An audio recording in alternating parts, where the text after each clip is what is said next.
way, the hard way. We're not practicing social distancing right now. We're really not because I made sure they took a shower. yeah, we Washed their And hands. you wash your hand hands. sanitizer and all that stuff. Sorry. Welcome to the Corona version of the hard way. The Corona version. The Corona version. I know there's a lot of people online. We are well. We are safe. Thank you for asking. And we hope that you are as well. We're going to talk about sports. I know there's a lot going on in the world. But I said it last week once again. I'm going to say it again. Let's get our minds off a couple of things. Let's talk about the things that we like to talk about best, which is sports. So we're going to jump right into it. There's been a lot of stuff going on in NFL. Yeah, man. NFL breaking news. So thank Lord for the CBA getting done, so we get this stuff, get something to talk about. For sure, the CBA, you got a lot of key signings. Talk about Mr. TB12 leaving the Patriots. A lot of people were shocked, and some people weren't shocked. You know, I was watching ESPN, and they were saying I wouldn't be surprised. Don't be surprised if he left. And lo and behold, Brady is now a Buccaneer. So speaking of that, today we're gonna go over our top 5 most improved teams since the beginning of free agency until now. So who wants to jump in? Rob, you want to jump in? I'll kick it off. My top 5 teams, free agency, in 5-1 order.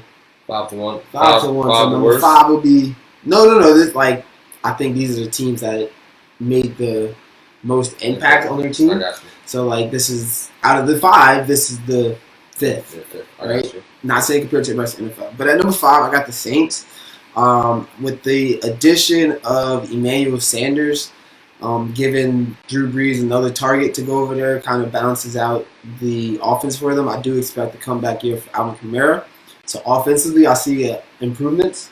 I can see improvements. And defensively, they brought back Malcolm Jenkins off of the Eagles, who was actually drafted by the Saints and went back. And Sean Payton said, this is one of the dumbest things we've ever done was let him go. So, I think him being a very versatile safety that can line up with linebackers, that can play the zone, that can hit hard and get people in the right positions. I know, Ty, me and you have played on the football field, and I know what it's like to have a good safety back there. You know what I mean? Somebody that's communicating. Shout out to Ty. I love their appreciation. They're trying to get these guys to play football for the longest. Yeah, but I appreciate it, and I have a different perspective of okay, how to communicate on defense and how to make your team better, right? And I think he brings that presence to the Saints. So I got Saints at number 5. At number 4, I got, if I did have a third favorite team, this would be my third favorite. This is one of my Peyton Manning's old team, Colts. Put it out there. I think with them getting DeForest Buckner, that was huge. And adding Phillip Rivers to a team that was already really good defensively. I think that's huge. And I also feel like Phillip Rivers can put them over the top. I believe that Jim Irsay will put a kicker in place to get Phillip Rivers a chance to win ball games. And I think that's all he's been lacking for a lot of the Patriots. Stephen Gostkowski, right? Right. And he actually, last time he did that with Adam Vinatieri. So it could be a connection there. And that will help Peyton get over the chip. So I got the Colts at number 4. And I got the Bills at number 3. When I seen the weakness of the Bills was they didn't have a go-to number 1 receiver, right? Although Josh Allen isn't the greatest, I'm going to pick you apart, dink and dunk down the field. He's more of I'm a home run guy. But if you have a reliable threat that you can kind of just throw it up there and let the guy make a play, they didn't have that last year. Mm-hmm. And I think the addition of Stephon Diggs gives him that option. And he's a player who has shown that he can produce, whether it's with a good quarterback or whether it's with an average quarterback. But I think Stephon Diggs is going to be in a position where he wants to be the number 1 guy, and he's got the opportunity. So I'm interested to see what he's going to do there. Also, Josh Norman is the guy we missed last week. He signed with the Bills and went back to his old defensive coordinator, Sean McDermott. So I guess there's a trend here with me. It's kind of like a receiver, D-back combination, kind of see what kind of impact he got there. So I got the Bills at number 3. At number 2, I got the Broncos. got the Broncos. It seems like John Elway really believes in Drew Lock, and he wants to surround the rest of the team around him rather than address the quarterback position, unless he's doing that through the draft. So, like, they picked up Melvin Gordon. That was huge. They traded for Aboye, and they picked up Jarrell Casey. So that's like 3 Pro Bowl type players. You got a running back to sub and spell, goal line touches, pass catch out the backfield, Philip Lindsay, to help out with Drew Lock, and then you improve on the defense with the cornerback. Although they let Chris Harris go to the Chargers, they still were able to replace him with someone who's solid. And then the defensive line and pick up a Jarrell Case, he's a monster. When you have someone that can plug holes, it just makes everyone's life a lot easier. And number 1, when you add greatness onto your team and you already have other talented pieces around them, there's something about like, all right, I'm playing with LeBron James now. Like the Buccaneers edition of Tom Brady was the LeBron James offseason move. Like, it was the biggest free agent signing that we've seen in a long time, especially at that position. And for him to go to a team that's already stacked at receiver, you got a monster in Mike Evans. You see what he did with Jameis Winston. Mm-hmm. Like, it's like, and although people say Brady can't toss the ball down the field, but it's like Brady ain't have somebody he could just throw it up to since Randy Moss. So It's like, you don't really got to be that super accurate. Just give him a chance. And then you have Chris Godwin over there who had an amazing year. And I think he's going to have another amazing year with Tom Brady over there directing the offense. And then you look at the running backs. Like, they're very similar to the talent that they had in the Patriots. So it's like I don't expect any type of drop off there. And defensively, I think he brings a calming presence, a championship swagger to a team that like was lacking an identity. And I think that carries over to the defense, right? I think that the fact that James Winston threw 30 picks last year and put the defense in terrible situations, I think he threw like 6 or 7 pick sixes. I don't expect Tom Brady to repeat those numbers. So I do expect their defense efficiency to go up. So the combination of having Tom Brady, the championship swagger, the weapons around them, and being the biggest free agent out there, I think the Bucs were the most improved team in free agency. That's an impressive list. Thank you. I can't believe you left the Dolphins out of this list. You left the Dolphins. They didn't even make the list. They fools go to me, John, man. I'm gonna lie to you. I could jump on my list next. Go ahead. Dolphins didn't make my list either. Oh, man. They had the first day splashes. They weren't the honorable mention either. Not even an honorable. My honorable mention. I mean, my honorable mention would be the Ravens. Honestly, my honorable mention Raven is actually the Browns. Because I think when you talk about free agency, you talk about the offseason free agency, I think it's important to note that you have to re-sign people. Yep. I think re-signing people that fit your culture is the first step, and I think with the Browns being able to re-sign Kareem Hunt, re-sign Kareem Hunt, adding that running back tandem. They already have really good receivers, and then they added Austin Hooper, shout to the Falcons, tight end.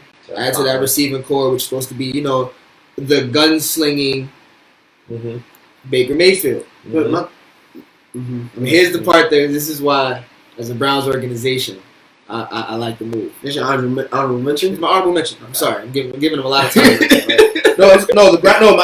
Excuse me. The Cowboys are my honorable mention. The Browns are my number 5 team.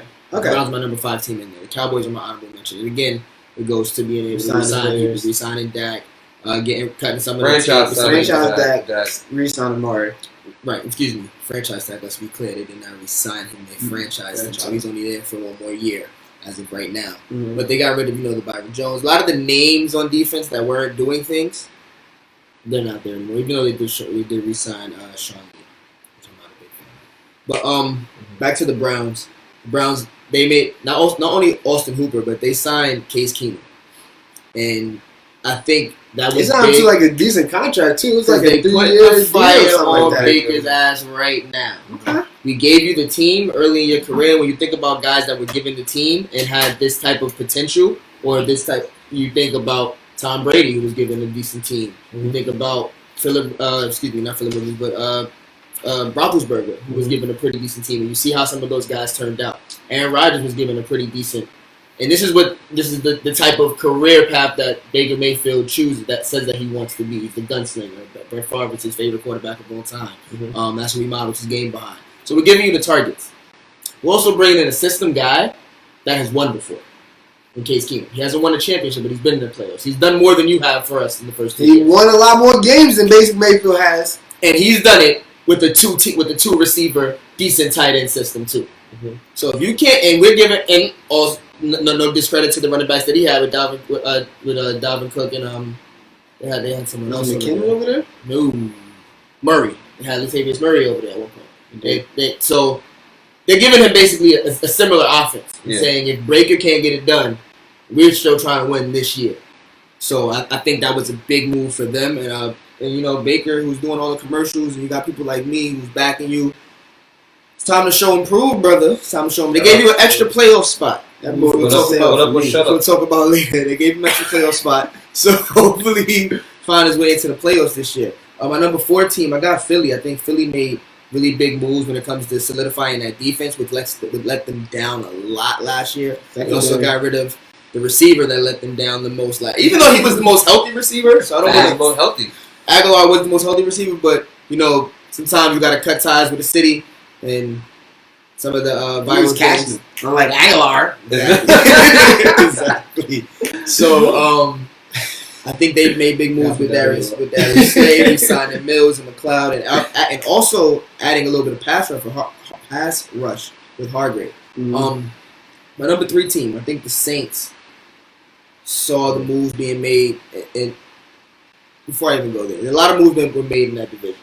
That division just jumped to probably one of the most exciting divisions in the league. It's been the most exciting division. And when you add one of the best running backs in the league, and you add one of the best quarterbacks of all time, it gets even more exciting. And Malcolm Jennings is probably a Hall of Fame player. Probably. I would see Malcolm Jennings being a Hall of Fame player. So you're also adding that back to your secondary. I think the Saints being a big move there. Re-signing Drew Brees, and I think signing Taysom Hill. I think Taysom Hill is going to be amazing in that offense. They're going to find even more ways to make him accessible and available to do things in open field, to make spectacular plays, and that's what wins ball games. I think the Saints did a good job by not saying, "Yo, we're done." And as long as they've been so close to the promised land 3 years in a row, it's just like last year wasn't that close. Vikings put the spanking. That game started with some very controversial calls, I must say. I do remember that game started with some very close. Well, they called it on us last year, but they didn't call it on, you know. So I think the Saints did a good job of keeping themselves in the race with the additions in the division. And my number 2 team is one of those teams in that division, Tampa Bay. You have Tampa Bay at number 1. I'm going to tell you why I'm at number 2. I think Jameis, 30 for 30 last year, 30 touchdowns, 30 interceptions. Rough year, but he also showed that offense is fluent. Godwin had a great year. Mike Evans had a pretty fantastic year. And just throwing in that piece of Tom Brady means so much. They also were able to keep Barrett. They were also able to keep Pierre-Paul. So the defense isn't. I think they'll be able to make some moves. I think they let me down the but yeah, they did. That's the cap space. You give me Dominican Sue and Tom Brady. What exactly. So they just, Brady. I think with Brady, like John said earlier, I don't know if it was you or John said that you can't really bet. That was you. You said you can't bet against LeBron, and I did the same thing when LeBron went to the West. He won 8 straight finals. Until he doesn't make it to the finals, LeBron's going to the finals. But I think you have to have the same feeling about Tom Brady. Until Tom Brady shows you that he's ass, or he's washed up, or he's old. You still got it. This man's gonna take us to at least the playoffs. At least the playoffs. So I think Tampa Bay did a really good job there. Lastly, I think the best team in free agency this year made the biggest splash. Just like Giannis in Milwaukee and Philly and Boston and all those NBA teams, Cross Sport Reference, made big moves because LeBron had left. The Buffalo Bills said this division is ours. And y'all know you're about to talk about the Miami Dolphins. But the Buffalo Bills said we throwing it all into this year. Mm-hmm. They grabbed them a top corner. They grabbed them a top receiver. And you mentioned it earlier. Josh Allen was throwing to 4 receivers under 6 feet last year. He's a 6'5" quarterback. 6'6". One of the taller quarterbacks in the league. Mm-hmm. Throwing downhill over the tallest position, which is defensive line. They come in around averaging around 6'5", 6'6", right. Throwing down to receivers. And he did a pretty damn good job. He made the playoffs. Mm-hmm. He took. They had a decent first half. A decent run game. Right. Got your boy. What's his name over there? The rugby player. The rugby player. I forgot his name. But they still have a rugby player who can play this year. He good to play this year. But they also had a great running game without him last year. So they added a receiver. They added Stephon Diggs. They added Josh Norman. They were able to grab AJ Klein from the Saints, so they added a little linebacker presence there. Mm-hmm. They're betting it all on this year, and the division is wide open. Tom Brady has reigned on that division forever and ever. Mm-hmm. The Bills had a great defense last year. New king in the East. They're adding to that defense because they didn't just get Josh Norman the number one corner. They added him to side by side with Tre'Davious White, who's also who's probably to me a better corner. He is better. He is better. So and absolutely, and they have Michael Makai over the top. So the defense is solidified. Yeah. They wouldn't grab them a 6 foot or taller receiver as Stephon Diggs. Get it. That they can not only just go and get it. He's a route runner. If you watch Stephon Diggs tapes, man. We was supposed to talk about top 10 receiver today. We ain't gonna do it. We're gonna do that. But man, Stephon Diggs in my top 10 for sure. Yeah, in my top 10. And I think Buffalo's one of those teams that come next year. I think we're gonna be talking about them in a 7-1, 10-2. Is this the best team in the East? It definitely has the potential. Possibly in the NFC, in the AFC. So I think they made great moves. That's my number one team. Yeah, I love the diversity in our list because it was a lot of moves that was being made. And Ty, to just segue, I got the the Bills as the number 5 team. Okay, that's coming in only because we know Josh Norman is a good corner, but how good is he now? Like he's falling off. You've seen him; his play has fallen off. He's been hurt. I done seen Josh Norman get torched by a lot of great receivers over the last couple of years. So him being a number 2 is good. You know what I mean? Definitely adds that because he still has the ability to go one-on-one with the receiver, but he's not going to win the matchup as much as he used to. But then you got your Tre'Davious White on the other side of that, and you got Jordan Porter back there, and you got you got a lot of players that's going on. The Bills also lost a key piece, which was Jordan Phillips, who had 9.5 sacks last year, and he went to Jordan Phillips. He went to the Cardinals. Yeah, so before. No, he went to the Cardinals. He just lost.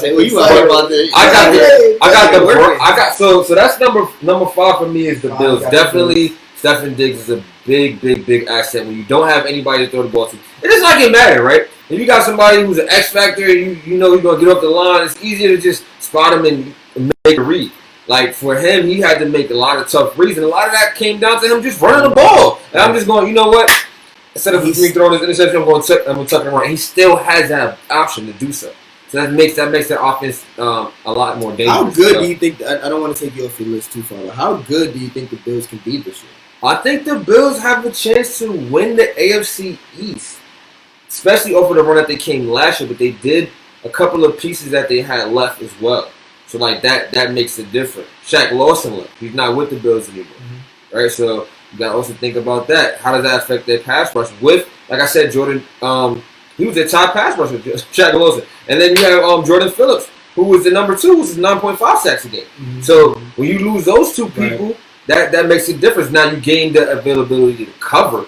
You know what I mean? You extend the field way differently now. But those other guys who's coming in, they have to step up, and I want to see that.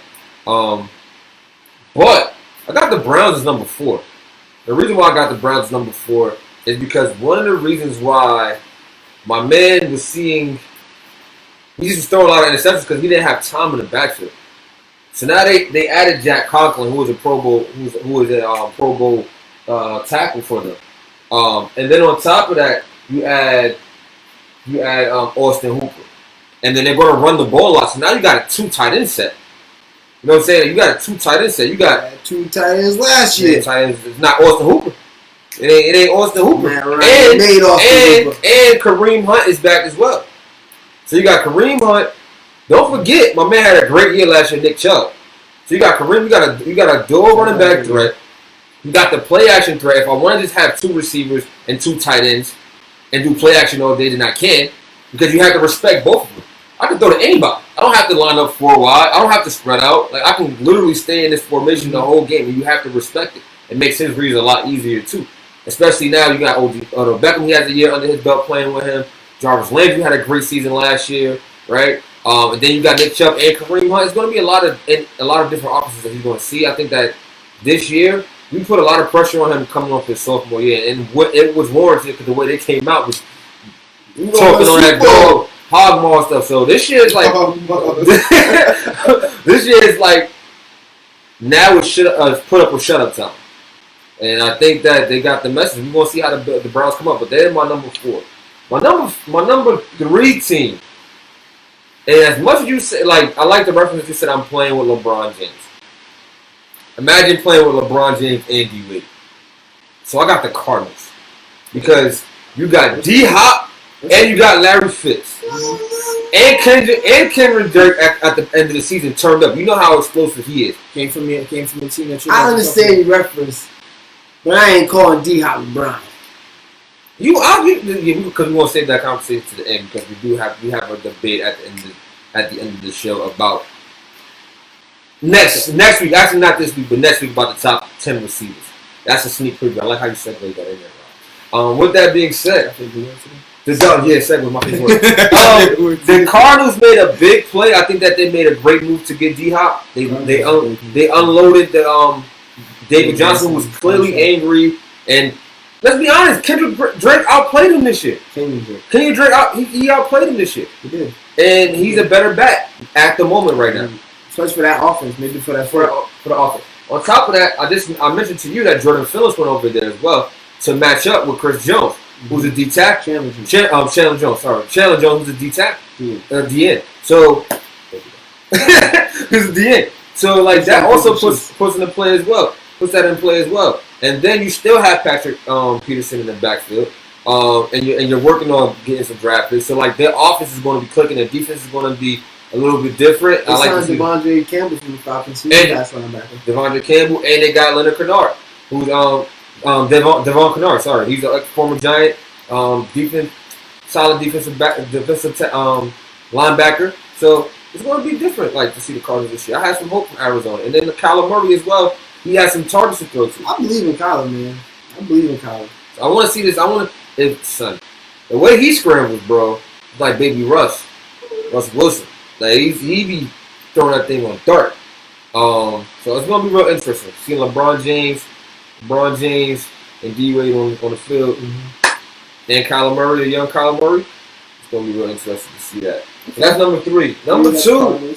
Number 2, I got the Buccaneers, bro. They were just missing one piece for me. That was the quarterback, and they got that one piece. They filled the jigsaw puzzle. You have two receivers. Exactly. You have 2 receivers who was considered to be in the top 15 receivers last year. Arguably could be in the top 10 with Mike Evans and Chris Goodwin. Right? And O.J. Howard's hurt most of the season last year as well, so he's coming back. And they just re-signed Cameron Brady. You know what Tom Brady likes to do with two tight ends, and then he got 2 receivers. Oh my! This is going to be ridiculous. This is going to be crazy. They also they re-signed JPP, and they got Shaq Barrett, who was one of the top rushers in pass rushers in the league last year. He led the league in sacks. Like the Buccaneers are going to be on the rise. I'm really happy to see. Like, finally, they're coming back. Like, the last time we've seen the Buccaneers in the playoffs was, like, 2008, something around there. And, like, now they literally have a chance to make the playoffs again. That division is going to be hard, but it can be possible. You can possibly see 3 teams coming out of NFC South, which could be the Saints, the Bucks. I ain't even get my hopes up this year. Falcons? No. I can see the Falcons. See, I don't know. We don't know. But we can probably top 5 draft pick. That just sound girly, bro. Like, you got some options. I was good. But number 1, I have to say, the team that came out, let me guess, like Tyson Fury, out the gate, started throwing bombs. Brady going? Cool. I'm going to get Calvin North. I'm going to get Byron Jones. I'm going to get Shaq Lewis. They came out the gunfire. And I think that the Dolphins have made the biggest splash for me. They make the biggest improvement because the thing that the Dolphins had last year, they didn't have talent. So now they put talent on the field. You put a lot of talent on the field on a defensive end. You get a cornerback that matches up with another corner in Howard. And now you got 2 lockdown cornerbacks, right? Which is great. You got 2 lockdown cornerbacks over there. You got Calvin Miller, pass rusher, and you also got Shaq Lawson as a pass rusher too. So when you put that together, man, that's a tough matchup. And they still got McLeod back there and some other players. So it's going to be real interesting to see the Dolphins. But I believe that I thought that Brian Flores was going to Brian Flores was going to fold last year, and he didn't. He just rose to the occasion. So I think that he has players that's going to rise to the occasion with him, especially now that there's a new king in the East. Anything can happen in that division. There's a new king in the East. Brady's gone. All of our hopes are up. We're going to be playing inspired football because, like, at the end of the day, if you play in the NFC East, you know what time it is. You got to go play against the Patriots. And automatically, your hopes just get crushed. You got to go to Foxborough. Got to play against one of the greatest quarterbacks of all time, arguably the greatest quarterback, and arguably the greatest head coach. Now we don't got to deal with that. We just got to deal with one. Our chances have skyrocketed. So I got the Dolphins as number 1. The most improved team in the NFL for me since free agency. Yeah, man. I think that we have a few teams that are very similar. I got the Bucks. I got the Bills number 3. Ty got them number 1. And John got them number 5. Very, very interesting disparity. Well, free agency. That's the thing about free agency. I mean, it all looks good on paper. I don't forget the year that the Mets signed. Carlos Delgado. Yeah, and they had the squad, and it was just like so. It can happen. You can even look at Philly last year in basketball. They signed, Jimmy Butler and Tobias Harris to go with their 2 stars, and they couldn't make it to go with the Rams of last year. You signed everybody: Dominican Sue, right? Keith Talib, Marcus Peters, Ramsey, traded for Justin Fowler. Like, now he on the Falcons. It is. So we'll see. It really depends on how everybody meshes together, but I have faith in Brian Flores. He really showed this last year that he can coach with less talent, and he traded Kenny Stills. Remember, we was having that whole conversation about Kenny Stills, and Devontae Parker just blew up. He just was like, "I'll take the lead. Don't worry about it."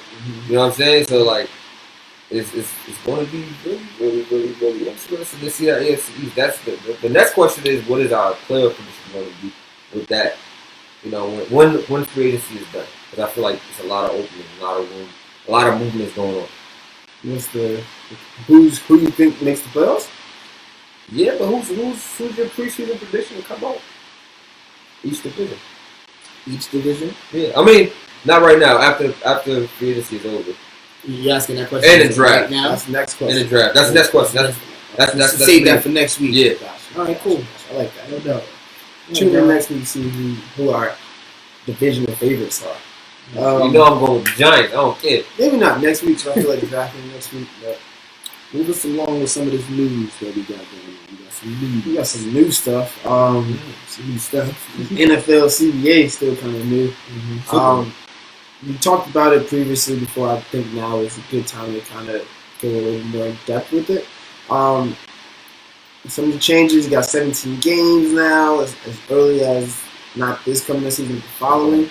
You have an additional playoff team, which means one team doesn't get a bye. Damn it, Browns. They wouldn't have made it anyway. You got 2 wild card teams. You got 2 wild card teams. And you get one team gets a bye. Well, what are the effects, man? What do y'all see happening? Could you see like additional storylines coming out of this or anything like that? I think, well, of course, one, injury plagues all teams in some way, shape, or form. I think it's important to acknowledge the fact that they're playing one more game. That could mean that they're missing out on a game. That could mean that they're getting hurt before the playoff. That could mean that they're coming back from injury with an extra game or 2 to get into shape. Talk about the superstars when it comes to rejoining teams that are playoff bound. So I think that's one of the things that comes to mind. And then seeding. That the fight for that number 1 seed is going to be going to be tough. That bye week is real now. A lot tougher. And home field advantage. If you think about the storyline, the Giants winning 2 championships off of being the 6th seed. Now we're talking, we may have, 2 7-9 teams in the playoffs, and one of them make it to the rest of the or you might not, or you might have a couple of teams who just are like the divisions were so stacked. I remember a couple of years, like for example, the Steelers missed the playoffs 2 years ago. and they were 10-6. Right. So it's going to open up the door for them, like teams like that too. Absolutely, and I also want to talk about the whole. Let's say it's one of those years where there's a team that runs away with the conference, like Baltimore did last year, right. And they take off week 17 and they get a bye week in the first week of the playoffs. And you got a team like Tennessee that had to play 5 or 6 playoff games essentially to make themselves viable for the playoffs. Right. And they come in and they upset a team at home, or they upset the number 2 or number 3 seed at home or on the road, and they're headed into a Baltimore team that doesn't play for 3 or 4 weeks. And interesting. I mean, I feel like I just watched that. Yeah, and now we're giving another week. Yeah. So it's interesting. It's very interesting. I think it's going to be a lot more competitive football, especially in the playoffs, because it's going to be like, we get our chance. Mm-hmm. We hungry. You know what I mean? There's going to be a lot of hungry dogs. Almost like when the NCAA tournament extended their brackets, so you have the playoff teams. And so they have around 16 first. You have the play-ins, and then the play-ins go further. So I think that's going to be great for football. But I also think that there's going to be a lot of players who are going to be sitting out of games and load management. Because of that. Football is now going to experience its own sort of load management. I think it's going to experience load management. They tried to put a clause in there to have incentives for players to play 17 games. Do I believe in that? Do you think the superstars are going to play? I doubt it, because they already have their money secured. Do I think that there's going to be some guys who's going to get more opportunities because the superstars are not going to play, and you might see the field more, and that might build capacity into those guys to come in clutch moments when you like it's 3rd and 4 or it's 3rd and 10, and you're not expecting this guy, but he's been playing in those downs, and now you get that experience. He might come with a big. I think that's going to happen, or even just pass rushers. You know what I'm saying? Like it's going to be like that. Those 2nd and 3rd round picks in the draft now, and 4th and 5th round picks are going to be meaningful now, because it's going to be time where you can be developing these players now, as opposed to just having a 16-game season. All right, cool. You can sit out this game. Don't worry. JoJo's going to come in. And you're on a contract year, so yeah. You know what I'm saying? Pick your points. So I think that's going to be a leverage factor too. I think the most important thing for me is not the most important, but the most intriguing thing is the NFL's rule on the banned substance, and now marijuana is off that list. Mm-hmm. So a lot of players left the NFL because of that rule. Do these players come back? Because they're changing the rule. And also, they left because of the stipulation behind that as well. Like, you're taking half my check, I got to pay this fine.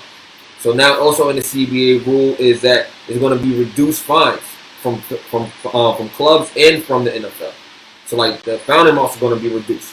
Does that bring incentive for players to come back? And I think, and I hit this on the head, I was telling Ty about this, I just connected the dots today. I was like, there's a lot of players retiring. Young. Mm-hmm. Another guy, 29, just retired. Virgin? Yeah, Travis Virgin retired. Cowboys. And I don't think it's just the CTE, bro. I think that it's the CTE. I think it's the policies that they had in place. And I think that the revenue wasn't changed. So now all that changes. Can we see a comeback from Josh Gordon? And we heard that coming back. Can we see a comeback from Ricky Williams? Can we see? Can we see a comeback from Megatron? Yo, it might happen. Megatron ain't come back. He might not come back. Megatron came back. He would have been came back. He might not come back. He came back last year and the Patriots moved the receiver. But do we see more players coming out of retirement because that's the reasons why? And does this increase the longevity of players playing? Because I think that was a concern with them as well. We've seen too many legends, too many good players leave early. Too many great players. Great players leave early. Great Kuechly, players. Willis, Yep. Megatron, Yep. Luck. Yep. That was just recently. Mm-hmm. I think the biggest impact for me is just I'm a big stats guy. Like I look back on stats and I even put a lot of like my references and arguments, things like that. But like now, guys don't have another game. Like Ty was saying a few weeks ago, another game over a 15-year career is another season. You know what I mean? So. Especially for quarterbacks. So, like, not even just quarterbacks, like the pass rushers. Like, I can see I don't know if they play 15 years. But I can see Michael Strahan's record going down a lot quicker than normal. Jared Allen would have had it that. Okay, yeah, facts. Okay. You know what I mean? J.J. Watt would have had it. Like, if you gave him an extra game. Do you think Dickinson's record can be caught? I think, bro, Adrian Peterson was 3 yards away. He went down, and the coach said, "We ain't going to go for the touchdown, which would give you the 3 yards. We're going to go for the field goal because we want to go in the playoff position." Mm-hmm. The very next week, we're getting the ball 10 times in a row. I don't care what you talking about. What you talking about? I sacrificed for the team. We're in the playoffs. Give me my rushes. Give me my rushes now. So, like, I can see that going down. I can see Peyton's passing touchdown going down. I can see the all-time yards record definitely going down, especially Mahomes coming out. I'm about to say, is that even solidified Mahomes going to be the GOAT even further? He gets an extra game? I'm gonna say this. To be fair, I'm not going to hold it against him because I'm not holding the fact that Johnny Unitas played in 13 games in his entire career, and now we have a 16 game season, and Peyton Manning is my king now, right? Mm-hmm. So if it does happen, it happens. I might put an asterisk on it, but I'm gonna keep track and see how long Peyton got it. Mm-hmm. So, but yeah, I think a lot of these records are definitely going to go down, man. Maybe not the defensive interception because, like, I think those 13, 14, 15 picks a season. You ain't never seen nobody get, like, if you have 6 picks in the season, you had a great year. You know what I mean? So, but a lot of these records are going to go down, man. That's my biggest thing about this. Yeah, that's some enticing stuff, man. A lot of newness, as you said, news and newness. Mm-hmm. It's going to be an interesting NFL season. I also think that they understood, like, there's a reason why these other leagues are forming as well, because people are not happy with the way the NFL was handling their brand, and I think this opens up a lot more opportunity for players and gives them a little bit more say-so, especially now with the neutral decision maker. Mm-hmm. It's not just another big thing. Not just Roger Goodell just coming down with the hammer on them. It's like more fair. Because Goodell was wild. That was he couldn't count nothing. Wilding, bro. Judge, jury, execution. Man, it was bugging out. I see. Tape came out later. Oh no, we had to redo our punishment. Mm-hmm. Right, it's crazy. We did our investigation. Now TMZ did theirs, and now we got to make our punishment. Mm-hmm. That's great, right? Yeah. So it's a lot of good stuff coming up, and I'm really excited about the NFL this year. Like last year, I was just like, oh man, this year I'm really excited with these new rules changes, 17 game season. But also, I think they also put in the stipulations that for training camp, you're only limited to 2.5 hours of practice time per day. And 16 days with pads only. So these dudes are going to be doing a lot of core workouts and training. Like they're going to be very healthy. They're going to be very healthy. Hopefully, because But that's the idea behind it. That's the idea behind it. So we're going to transition into our next subject. We was going to talk about the Olympics. We are going to talk about the Olympics. The Olympics is postponed. It's been postponed. It's supposed to be 2020. This is the Olympic year. It's going to be in Tokyo. With everything happening around the world. Not just in America. They come to the decision that they're going to postpone it to 2021 next summer. We was having a conversation earlier in the NBA, talking about the NBA pushing the playoffs back and how that's going to conflict with the Olympics, but I think that they did a great job of understanding the magnitude of the situation. And we don't even know if the NBA is going to come back and play with the situation. It's a day-to-day thing. But I'm glad that they really thought about it and put that effort into it, understanding that this is a global catastrophe, and you're asking people from all over the globe to come into one area. Like that wouldn't be the best idea. Mm-hmm. And on top of that, I think what really put the pressure on them is that they say, yeah, as far as we know, the Olympics is still going, and Canada was like, we're not sending anybody. and then Australia was like, we're not sending anybody. So you can have the Olympics, but we'll be sitting two of the biggest countries not going. And then it's not Australia. They wasn't going. And I guess it's funny how things work like that.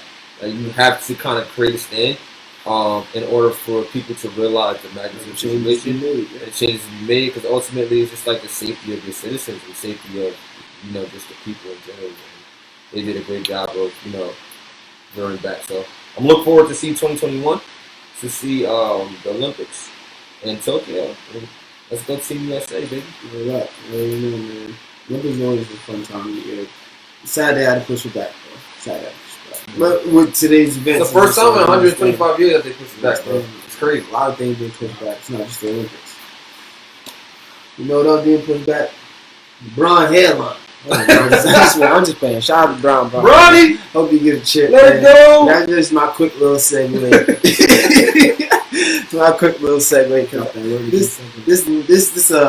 This next segment is, we call it Who You Got.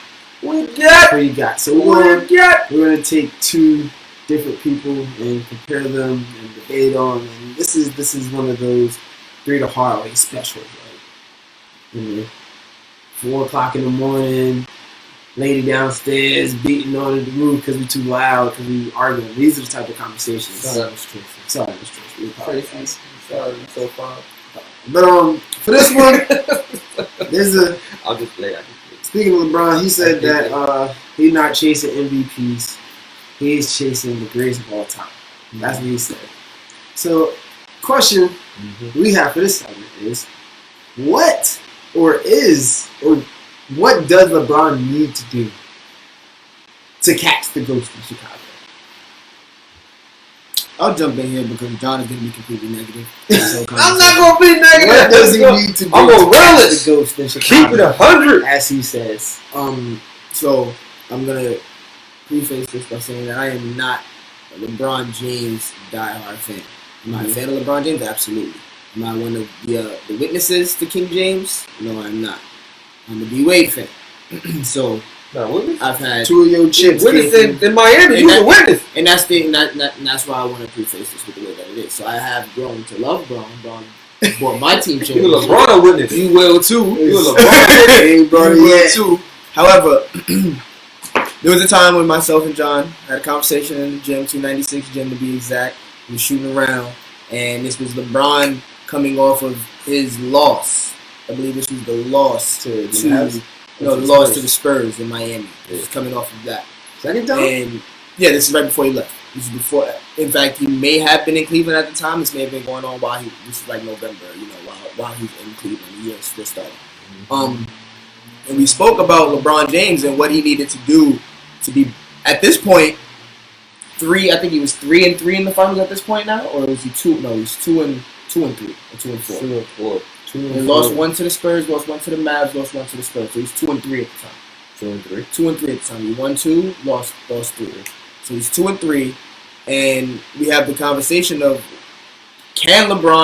what does LeBron need to do to be better than Michael Jordan?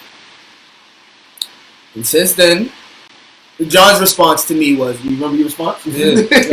He has one of the championships. He has to win multiple championships with different franchises to prove that he is the generation transcending star. Yeah. Wherever he goes, gold strikes. Yeah. And I agree with that. Here we are, I guess 5 years later, because he's been there 6 years later. He went to 5 straight finals and he didn't make one. And in those 5 finals, he went 1-4. So the conversation has now changed to what Rob just said as to what can he do to catch. Because he ain't gonna pass it. I do not see a world in which LeBron passes Jordan. I will also say I did not see a world in which this gathering would be deemed somewhat illegal. So that's the world that we live in now. But I did not see a point where LeBron could. I don't see a point where LeBron can pass Jordan. However, I do think multiple championships and a championship in 3 different places as the best player on the team in all 3 places is something to be said. I do not think that there is a lane that he can go to catch Jordan. I think there is a lane that he can go to place himself as close to Jordan as possible. But that lane is going to be traveled differently no matter what happens. If LeBron went and won 3 finals right now, he'd still be 6-10. He'd still have just as many championships as Jordan and lost 7 times. That's 7 more times than Jordan did in the finals. Already, if he was to go 3-0, the next 3 years. Nothing he can do to catch him. So there's nothing that he can do to catch him. There's things that he can do to make the comparison real. And I also think, rest in peace with the passing of Kobe, that's a conversation that's kind of been vacated. And I've always been the stronghold saying, ho, ho, ho! Right. Wait up! But I do believe the consensus of that conversation was even killed. I don't think that there was overbearing side of Kobe's better than LeBron or LeBron's better than Kobe. I think both sides can make a compelling argument, and with LeBron's career continuing and the way that he's passing Kobe in certain places, regular season and all time, I think there was an argument to be made there. But we're going to vacate that argument. And so if you're vacating that argument, then you're basically vacating your number 2 spot. Because that's what we talk about. Kobe couldn't catch Jordan either. 1, 2, 3, 4, 5. He couldn't catch Jordan either. I think we're all in the consensus that Kobe didn't catch Jordan. He did the best at emulating Jordan. Now we have somebody else like Kawhi Leonard in the league who is also trying to travel down that path as well. He's put himself in that lane. Way, way, way back in the path. But he's on that lane now. And that lane is, Kobe. That lane is Michael Jordan. That lane is Wilt. That lane is LeBron James. That lane is Larry Bird. That lane is Magic. And Kobe put himself in a real nice place in that lane. Mm-hmm. I think that spot has been vacated. So now it's like, LeBron, what can he do to find his way around that? Because we're not going to compare him to Kobe anymore. We're not going to have that argument anymore. And I'm on the consensus that there is no argument for him being better than Jordan. Mm-hmm. So where can he place himself as a living legend next to those guys? And I think he needs at least 2 more championships. He can't lose any more championships. I'd rather him not make it than lose another championship. And that's where and the expectation for Bron is he can't miss it. If he makes the play, because and heavy is the crown, Heavy. And Jordan wore it well. Jordan wore it differently.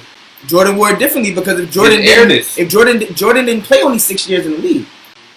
I know we talk about Jordan's retirement and things of that nature, but Jordan played way more than 6 years in the league. And if you take away the Washington years, you still have a good 12 years in the league. Yeah. And he only made the finals 6 times.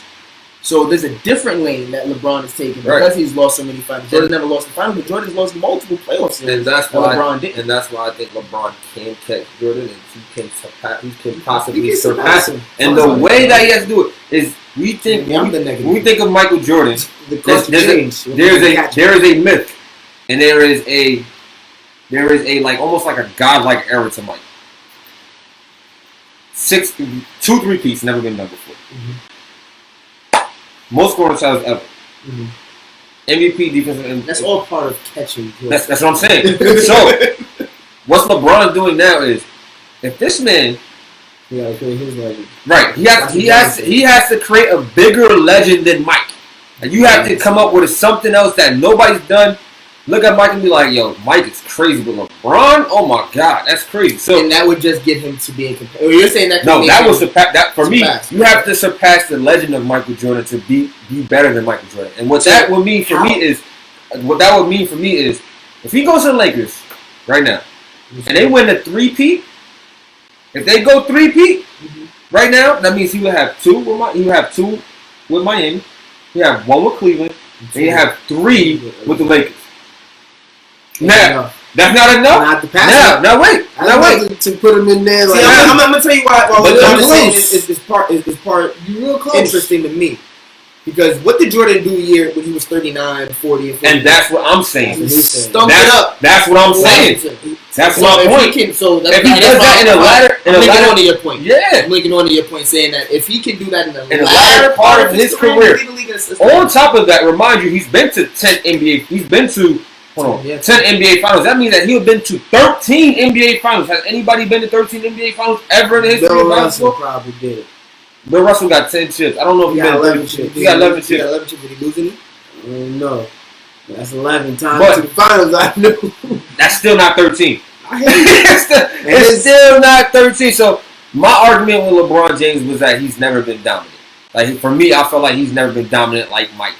When Mike came through, you knew it was Mike's team. You knew we go to the finals, we lose. That's what it is. You know what I'm saying? Who? Bill Russell.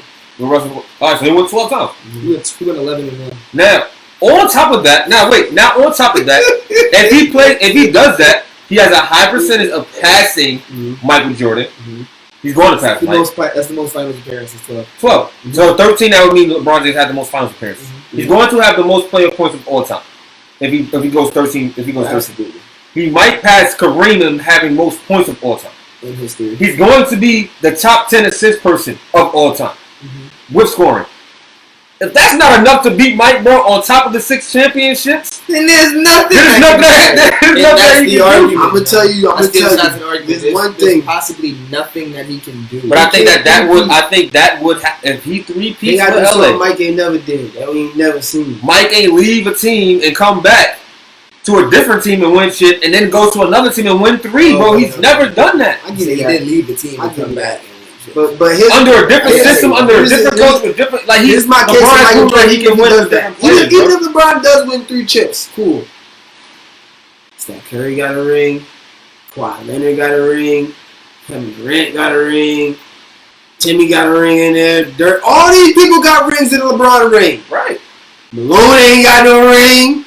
Stockton ain't got no ring. Kemp, Peyton, this is also at when you say his ring.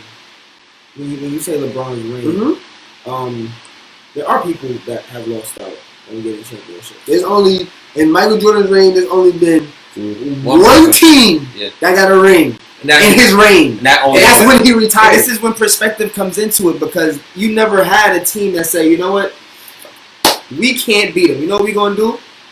Yo, Hakeem Olajuwon in your prime, come join Karl Malone and John Stockton. But Charles Barkley, come on over to Seattle with Sean Kemp and Gary Payton. Come on, let's see what we can do. Who said that? Oh, you saying they can't? I'm saying them. Charles Barkley, because that's how Kevin Durant got his ring. But Barkley went to Houston. Barkley went to Houston to play with Hakeem and Clyde and Pippen. Okay, they was getting clapped. That was toward the back end of the career. That was like 1997, 98. So the back end of Hakeem's career. Yeah, and if you think about it, so did Karl Malone, and these guys did it on the back end of their career. Gary Payton went and got one. Yeah. Even so, Kawhi got his ring. Kawhi. Dirk got his ring on LeBron, and Dirk ain't get a chip.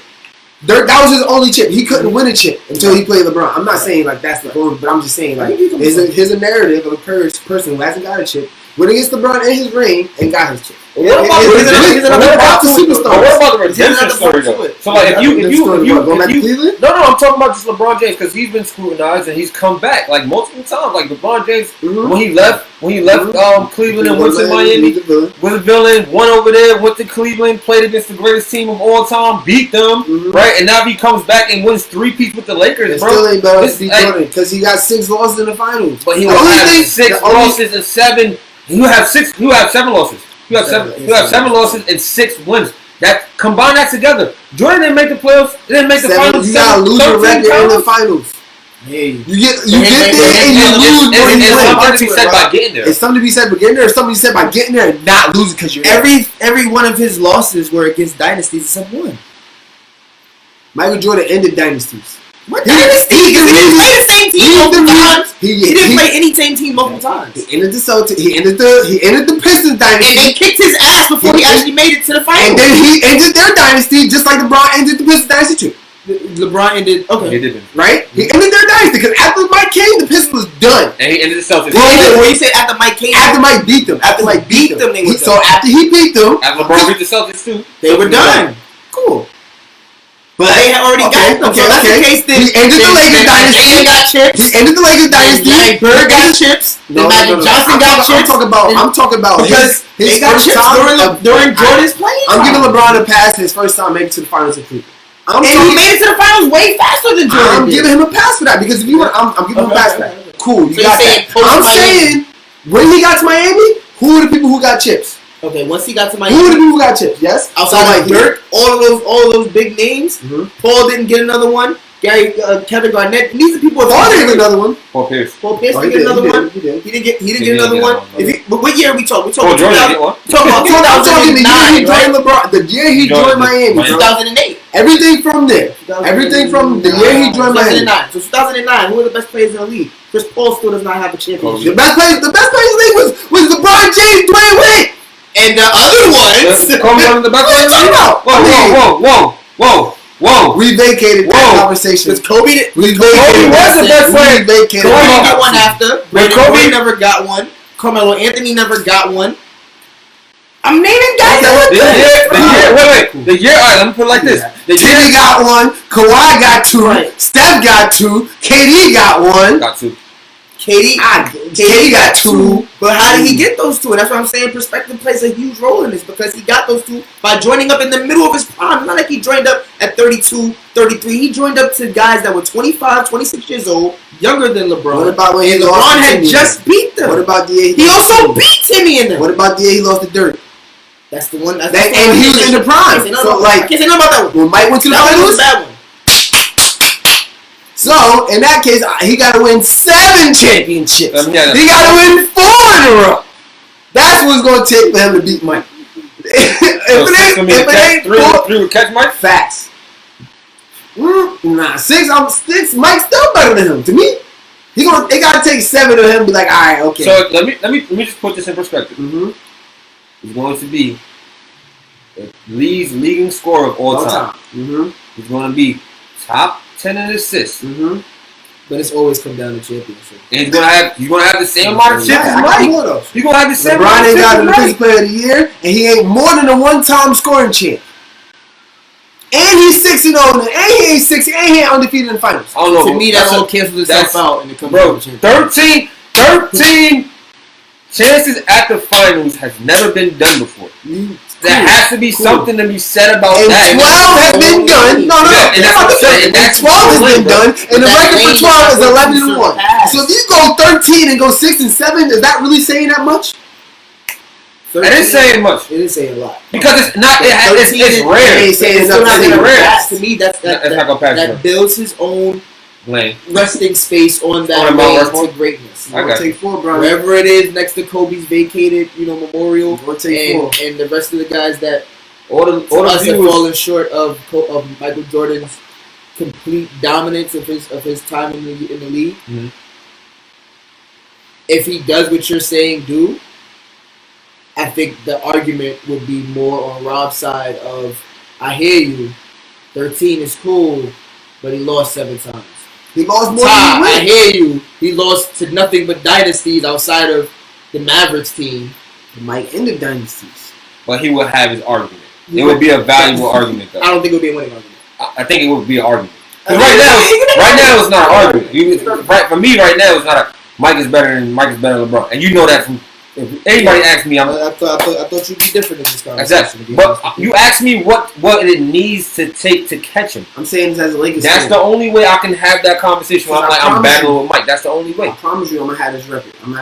If you don't, I'm gonna say his first year he did all that stuff in the East. And the first year he came to the tougher conference, he missed the playoffs. And I don't care if Lonzo was hurt. LeBron was hurt. And when he came back and we was in the hunt, we was losing to Phoenix, who was trash. We was losing to Memphis, who was trash. Losing to Charlotte. So I ain't trying to hear that. I ain't trying to hear none of that. I remember Bron. Yeah, I remember. You got an answer for that. So I need 4 chips out of you. Hey, them numbers he was putting up. And we missed the playoffs. Trying to hear all that. And we missed the playoffs so bad, we had a top 3 pick. Top 4 pick. We was able to get AD out of it. Thank you. That was all your plan. That was your plan, LeBron. Good job. But it's still holding against you. That wasn't it. It's still holding against you. You missed the playoff. And now you have number 1 seed. What? Yeah, man. I'll take it, man. I hope we get a chip this year. Maybe this will be the first and the 4th year. 4 years later, I'll change my tune on this. But so it's gonna be tough to catch LeBron. It's gonna be tough to catch LeBron. We're gonna keep it with the basketball topics. We got 2 of the most game-changing players, I would say, in their own right. Both great all-time scorers. They can slice and dice you, hit the jumper, make you fall, make you look ugly, and do it with swag. One's lefty, one's righty. One's 6 foot, one's 6'5". AI versus James Harden. 100 pounds, one. 190 pounds. Like he one burger away. Yeah, fact. One's 6 foot and one's 225, but strong as an ox and very, very, very nimble. So as soon as she gets you on your head, it's over for you. He's an actor and is a thespian and knows how to manipulate the rule book to his own will. So much that he confuses NBA refs with what is a walkout. Yeah. It's true. It's true. It really is true. Right? So the conversation we having right now is who you got? AI, James Harden. I'm opening up to y'all. I got Bubba Chuck.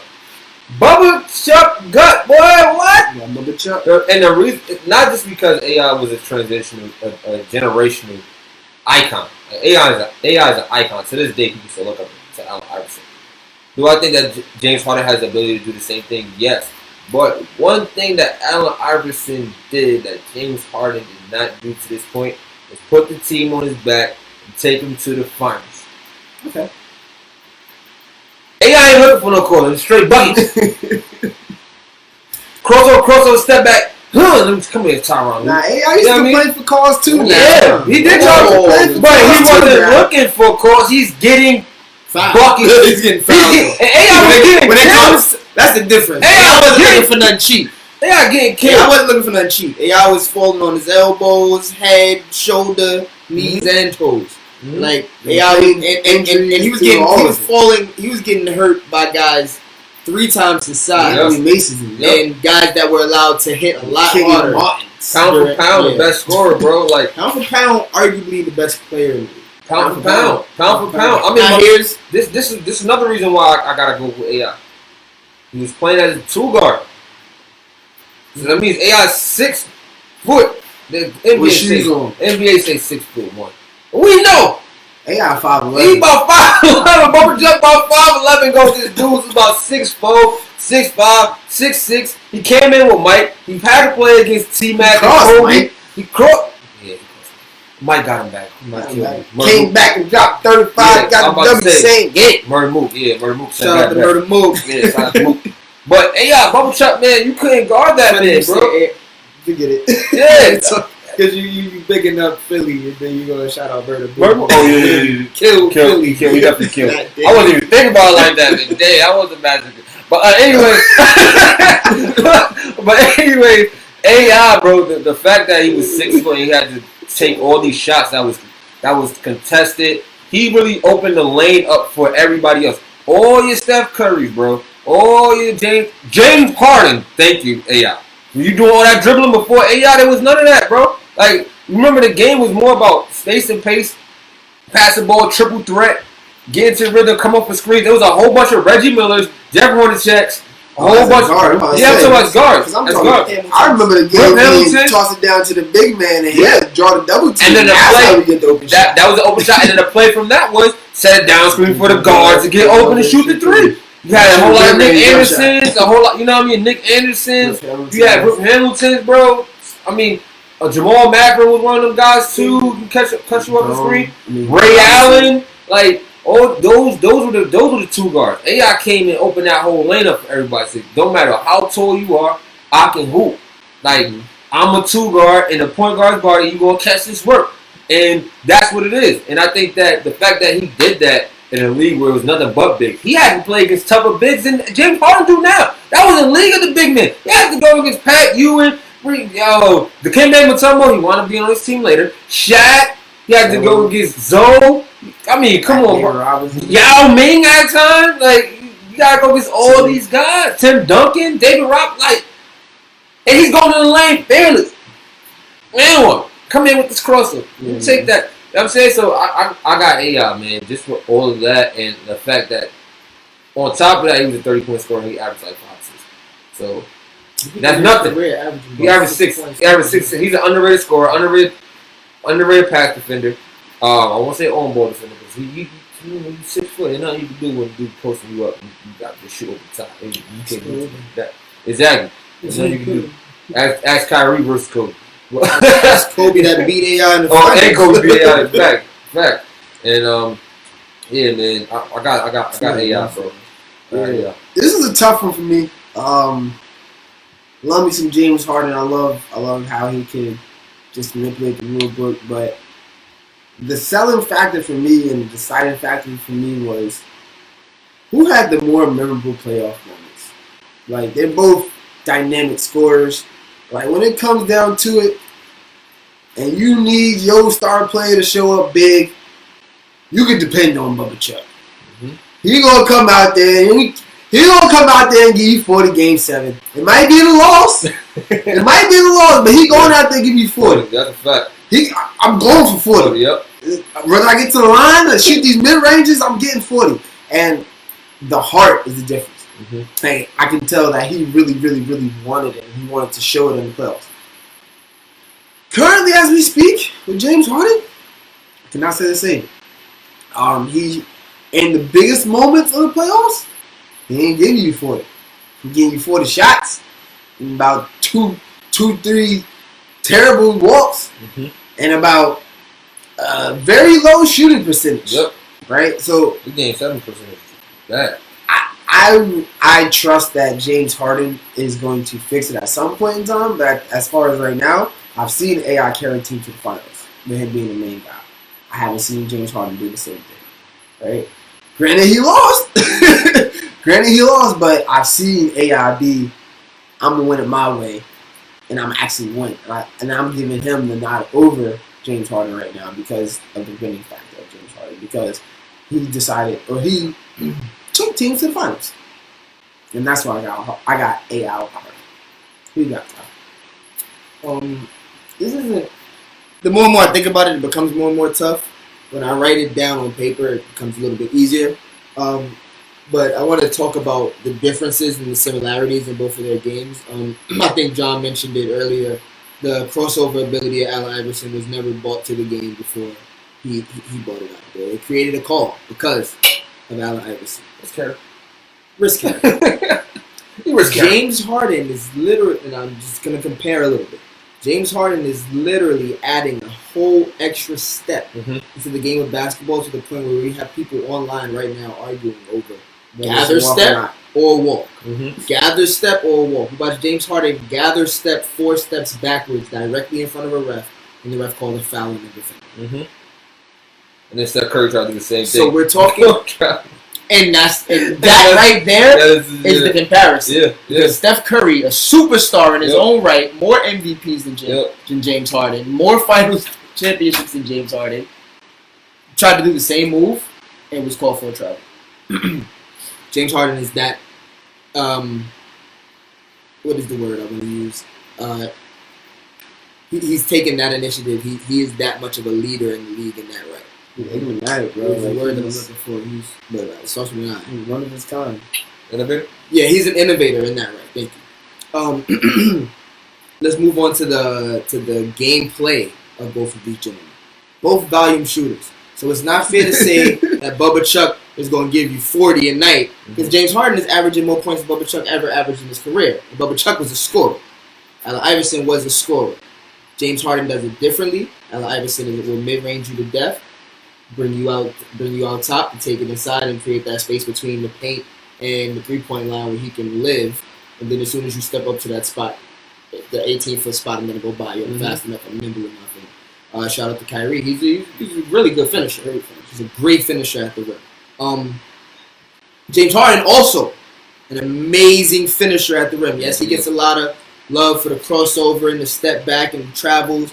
But you got to remember, James Harden was one of the after D Wade. I think he's after D Wade and maybe in that same range as Manu Ginobili. He's perfected the Euro step better than anyone in this league. Yeah. Outside of, I would say those three are the leaders of the Mount Rushmore of the Euro step in the NBA. Those three right there. And James Harden was just as good as any of those other two doing it. And he can finish at the rim. Passing the ball. James Harden, you think of him as a shooter, you think of him as a scorer. Same thing with Allen Iverson, but you forget that there were seasons where Allen Iverson averaged 7.5 assists. I will say this comparatively because I'm going to jump into this next. James Harden had way better people to pass the ball to. James Harden was leading the system. Talking about Aaron McKee, way better shooters to pass the ball to. The offense that was asked of him, they had way better shooters to pass the ball to. The league is different too. There's more shooters available now. As different as the league is, Allen Iverson with Larry Brown had a team system bought into this is our guy, and we'll do whatever is necessary to make sure that he gets his and we win the game. Now, granted, scores are more like 92 to 85 back then, final scores. Mm-hmm. We're seeing that in third quarters now. And third quarters are ending more like that than fourth quarters are. Mm-hmm. So James Harden also in a way different. Larry Brown's a defensive guy. We all know that. Yeah. That's where the beef was between Larry Brown and AI. AI don't play no damn defense, like you said earlier. Bro, I'm 6 feet playing the shooting guard position. Everybody here is averaging. Allen Houston is 6'6". Mm-hmm. He's gonna score on me. What do you want me to do? He's a shooter. Steph Curry can thank AI too for that because they had to come up with schemes to have bigger guards like Eric Snow, who's playing the like two James guard. Harden. Yeah, he's playing point guard. When you talk about James Harden leading the league in assists, at some point there's people that say James Harden's a point guard. Yeah, and he started one season as a point guard. Yeah, they said they got was it Pat Beverly or was it? I think it was Pat Beverly that got rid of. I think dude Kyle Lowry was already gone, so I think Pat Beverly that got rid of. They said, yo, look, this is our one. This is our one. And then they did it again this year, get rid of the center and saying, our one is now our center. It's now our 5. Yep, or PJ Tucker is now our 5. They both have teams bought in to them being the number one person and it hasn't been in vain. Mm-hmm. Both of those teams have been extremely successful. Now here's where you get into the weeds a little bit. And I love to bring in, we always talk about who did what, but we don't talk about what was going on in the times of who did what. And that's my favorite part of these conversations, remembering who did what during what times. And these are two people I can actually speak of who did what during what times. Allen Iverson, Eastern Conference, was nowhere near as deep as the Western Conference has been in the last 6-7 years. The Eastern Conference that Allen Iverson played in, when he was going to the finals, we're talking about the early 2000s. They had some decent teams. Pacers was coming on the rise. A team that could not score, but they would hold you to 70 or less. You had the Pacers. They were better than the Pacers. You had the Knicks with the championship. The Nets with J.K. And the Nets never sustained anything. That's what I'm trying to say. They won 2 back-to-back. They won 2 back-to-back finals. And then 2 years later, everybody was gone. So they never. In San Antonio, it's been the same people. Dallas, it had been the same people. Golden State, the same people adding better players. OKC, the same people. Those are those. Am I missing anybody that's been a really staple in the Western Conference over the last 5 years? The Lakers? I said over the last 5 years. So, nope. I do want to add into the context that Allen Iverson getting to the finals was a lot easier. Not saying that it's easy to make it to the finals. It's not. It's a lot easier road as a one-man team. Sort of like what they emulated today's world one-man team with James Harden. Because you got to remember, James Harden they traded their best player for James Harden. And you tell me if Dwight Howard was a superstar at that point. Off of the mental lack that he came from with LA. He wasn't doing nothing in LA when he went over there. So my point is, he went over there on the one. And you can compare Dwight's game. If you take away the little bit of the fact that the Dikembe Mutombo was slightly better than him defensively, and he was slightly better than Dikembe offensively, I think Dikembe was slightly better than Dwight. No, I said no. Dikembe. I'm saying Dwight was slightly better than Dikembe offensively. And you saying it may not be true. I'm saying Dikembe had a better offensive game. No, I'm saying that Dwight was better than Dikembe defensively. That's what you're saying. What you think? Well, in this world, we almost had 3. They stole third one from. In this world, where the center's position, where he was the biggest guy in the center position, there's no centers during Dwight Howard's time of dominance. True, bigger than him. True, that's why he's supposed to be next Shaq. The people that Dikembe was going up against, you had was King, skillful Robinson, and big. Shaq, you had Alonzo, you had. Some of them weren't that skillful, but they bowl you over. But there were the White didn't have to face, like you just said. You just named them all. Yeah, the White never had to face any people like that. He didn't have to face Rasheed Wallace. Yeah, for Bill Wallace can't score. That's what I'm trying to say. That's what I'm trying to say. And so I would say you basically had the same makeup when when James Harden was handed the team. Neither one of them have a championship. One of them went to the finals. One of them went to the finals, went to the playoffs way less than the other one. One of them dropped 30 in the playoffs, the other one dropped 28. Yeah. One of them made it to the Western. Okay, so I wrote it down. Allen Iverson made the playoffs 4 times with that Philly team. Well, 5 times with that Philly team. 4 to 5 times with that Philly team. He made one with Chris Webber, part of the Philly team. Then he went out to Denver with the superstar. Yeah, made the final playoffs. Yeah, and they lost in the first round both times. They added a Chauncey Billups who is not a part of this conversation, and they made it to the Western Conference. It's a better fit. I think that it was better fit. I think that was. I honestly feel like that was a premature move. I feel like AI and Melo was cooking. Remember that season they was dropping 27 apiece. 2 years in a row. 2 years in a row, they didn't make it out the first round. So once again, 2 years in a row. Once again, we watched Dame wipe away franchises. Yeah, but once again, bro, you just not talking about a stacked Western Conference. Mm-hmm. Stacked. Mamba wasn't going nowhere. Mm-hmm. Timmy and them was tough. Mm-hmm. Dirk, I just went to the finals. Remember they lost to Miami in 2006? Mm-hmm. Dirk and them. Then you had Phoenix. Phoenix was number 1 playoff seed for a long time, bro. Number 2. And then you had teams that popped up and just surprised you like a Golden State. And then you still had Sacramento who was coming off the decline. Alright, you can say what you want. Like I'm just saying, like that was the top 4 team in that conference. I feel like that was premature, and then I still feel like it was premature. So you saying, but James Harden is playing in the remnants of that conference. That conference has gotten better. Yeah. And he's had to play in that the whole time, and he's been the star player of his team. My point is not if that the conference got better or not. Is I feel like if AI had another year, you could be talking about Denver Nuggets being championships than the Lakers. Hey, if James Harden had another year OKC, you could be talking about one of the greatest dynasties coming out of mid-major OKC instead of out of Golden State. And if Andrew Bynum wasn't hurt, then the Lakers would have beat the Celtics the first time. So I ain't trying to hit no ifs. So no ifs. Let me insert my if real quick. JR was coming to his own. That's when JR was flying from the free throw line like this. No, JR was flying from the free throw line with Chauncey Billups. No, he was doing that with AI too.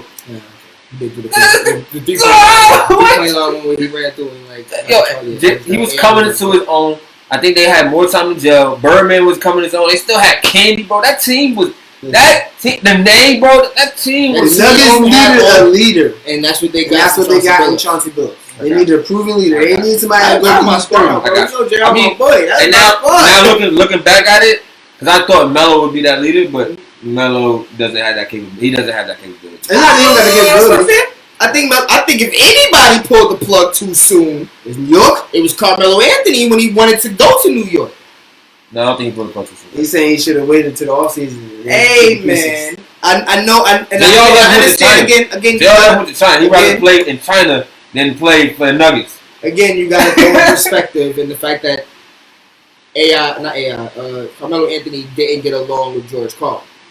That was the bigger part of it because George Karl being one of the best coaches of all time. Carmelo Anthony at the time trying to come up as one of the better players in the league at the time. Mm-hmm. At that time, he was the best scorer in the league between him and Dirk. He was the hardest person to guard when it comes to scoring. It was him and Dirk. Before KD. Right before KD. Right, yeah. For a brief moment in time. Yeah, exactly. For a very brief moment in time. And I know you Knicks fans or you... I still think I got harp on to that. But I will bring it into the conversation. However, going back to James Harden, and I think his plight is also... When you think about what we said about LeBron earlier and people not getting chips, LeBron played a factor in that because he was in the championship one time. When you talk about, and I don't want to go back into the Jordan-LeBron conversation, when we talk about Jordan, who he faced in the finals, he faced all those teams one time. Jordan didn't beat any team twice. He beat the Jazz twice. He beat the Jazz twice? In his 36th and 37th year. He beat the Jazz twice? Yeah. Twice. I thought it was Houston, Seattle, and Jazz. It was Houston? No, it wasn't Houston. Houston won 2 times. Wasn't the Blazers? He beat the Lakers first. He beat the Suns. The Sonics. And then he came back. Trailblazers, Jazz. Yeah, Jazz. Okay. So I'll take. Dynasties. I redact that part. Sonics, Jazz. I think Trailblazers before. Stopping dynasties. Okay. I guess, and I'm not gonna hate on Utah having one of the best point guards, one of the best power forwards of all time, and not getting a chip. They got the all-time leader in assists, second all-time leader in points, first all-time in steals. So we're not gonna get deep into going back into Jordan and the. I just want to reiterate how good they were. Hall of Fame. All Hall of Fame. Anyway, I think James Harden. has chance to be better than AI. I think as simple as making a final throws him in that conversation. Yeah, because he has a long, and I think the only thing that gives him that one up is the longevity.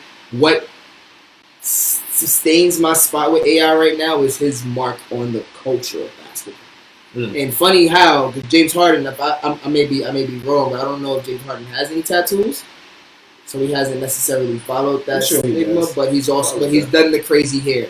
He's done the braids. He's done the clothes. He had the mohawk. He's done the clothes. And I believe, to me, AI is the father, is the entrepreneur, the CEO, the founder of all of that stuff. From the swag on the court, swag off the court, to swag off the court, to the braids, to the tattoos. Mom Brady if I'm thinking who I got, you talking about on the court, though. I'm talking about who I got in the sense of I get one and I lose the other. And then if I'm taking out Iverson because of what he meant to begin with. You can say that's off the court, but hey, what JR said, I dress well because you never know when I'm gonna find my girl in the stand, when I'm gonna find my wife sitting in the stands. So that's part of the culture. Your confidence is part of how you come. He's in the stands with his wife now. That's part of the culture. And Allen Iverson definitely modernized or at least urbanized the culture. Yeah, a lot of players can do what they do now. I mean, shout out to Bubba Chuck. Bubba Chuck, man. Definitely one of the greatest. Harden, the only thing I want to see you do is just show big. If you drop 60 and y'all lose game 7 and you shoot over 50%, it's not your fault. It's not your fault. But I want to see you drop that 60 though. No, don't shoot 60 shots and shoot 6%. Then you ain't coming up big. Bubba Chuck ain't doing that. That's why I love Bubba Chuck. I want to transition. You got two of my favorites. Which one y'all want? I'm gonna let y'all choose. I'm ready. I ain't bringing this one in. Somebody bring that one in. I'm gonna bring up. So we're talking to. We want to tell who you got. We don't know which one you got. We're talking about. Yeah, you do the other one. And don't do the football. Y'all, what other one we got? You got both of them are football. Yeah. Don't do the Megatron one. Yeah. Okay. Still pulling up some information on that one. Who to go? Oh yeah, that's good. Who to go, Rob? That forever. Who go? My goat. Who go? Talk about best quarterback of all time. We knew we talk about it. We brought it to y'all here live and direct. Finally, we have a conversation that made Rob want to do this show in the first place. Has returned to defend his boy. Go to Peyton Manning. Nationwide on your side? The GOAT is Peyton Manning.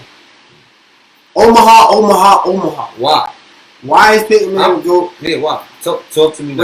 Wait, Tom. Let's rewind. Let's rewind a little bit. Let's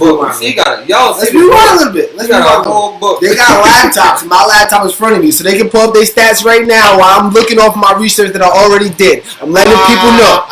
So don't let that talk. I already did my research, all right? So the question is, book around.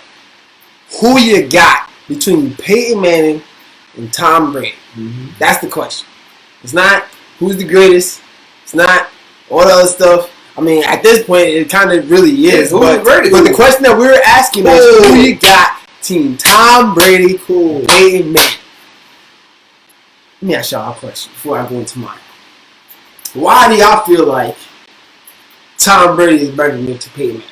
I'm not going to let you be defensive in this whole argument. You said you got your stats. Yeah, pull the book around out. Let me hear verse 1, chapter 6. I'm not finna play counter. I'm going to 8 mile this one. Shout out to my boy Nate. You going to shut us up? I'm going to 8 mile them because I already know what they're going to say. He got 6 rings. Alright. I did my research on these 6 rings. LeBron and Jordan. Football and basketball is the ultimate team game. I'm glad you're saying that, Tom. So we get all these asterisks out the way. It's the ultimate team game. In basketball, you can literally, hypothetically, score 100 points, grab all the rebounds, block everyone's shot. You don't technically need anybody. Yes, you do need to win a championship. In football, you cannot do anything without another player on the field helping you out. If you're a quarterback, you cannot snap the ball to yourself. You can't throw the ball to yourself. You can't kick the field goal. You can't play defense. You can't. You do one job. Football ultimate team game. So the fact that Michael Jordan is 6-0 in the finals is completely different than the fact that Tom Brady has 6 championships. Because LeBron didn't grab all the rebounds, shoot all the baskets. Because it's still a team sport. And you say it like it's not a team sport. Football is the ultimate team sport. Ultimate. You can have more of an impact on the basketball game individually. I said that, Ty. Okay, it's the ultimate team sport. It's the number one team sport. You cannot do anything on the football field without the help of somebody else on your team. Right. You can't do it. You can't kick the football off the field. Okay, I'm lying. But you can't. If you kick the field goal and they snap it to you, somebody got to snap it. Somebody got to hold it. Only time you do is on kickoff. That's the only play. And the punter and the kicker get popped trying to catch a whatever. Anyway, that's what I'm talking about. Ultimate team game. The reason why people feel like Tom Brady is better than Peyton Manning is because he has more championships. How many you got? He has 6 rings. How many times been there? He's been there 9, I want to say. That's crazy. So he's 6-3 in the championship. 6-3. Has a winning record. Cool. 6-3? 6-3. Okay. 6-3 in the finals. In the NBA, in the Super Bowl. 6-3. Never been done most Super Bowls ever. But I'm going to say this. He did it with Wait. How much is the most a team outside of the Patriots? How many Super Bowls is the most? Okay, so Tom Brady also has equal. Exactly. He also has, but this is why I was. No. I'm not done. This is my part. This is my part. You know. Yeah. No, this is why I want them to start first. He has the most. He has the equal amount of championships as NFL teams. He has over more championships than half of the NFL already. Yes. So yes, he has. But he did it with a coach. He did it with a coach who already had 2 chips and who proved he could win without him. He did it with a coach who knew what it took to win, and that's why I feel like Bill Belichick is just as impactful in these 6 championships. And by Tom Brady, still, he's won 2 championships without him with the Giants. He was the special team coordinator, and he just special teams on teammates to the game. You can't sit here and tell, how many times makes you win a championship on special teams?